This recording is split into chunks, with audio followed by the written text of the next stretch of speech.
Meron nga pala akong extra menu mga tol at mga idol and loads. Yan, magpiprito nga pala ako niyan. Naghanda na rin ako ng kawali. Pinagprituhan ko lang pala ng pork yan kanina kaya magdadagdag lang ako mamaya ng mantika for today's video.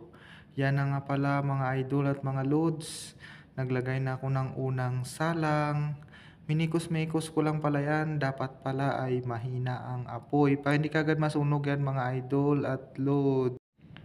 Yan. Tawag nga pala nito ay pop and fry. Iba-ibang flavor din pala yan mga idol at mga loads. Yan. Nagsalang pala ulit ako. Tapos dapat mahinang apoy lang. Minikos-mikos ko na nga pala para magsabay luto. Yan, ma-update nga pala tayo sa aking niluluto. Ito na nga pala yung naluto ko lahat, isang mangkok na malaki.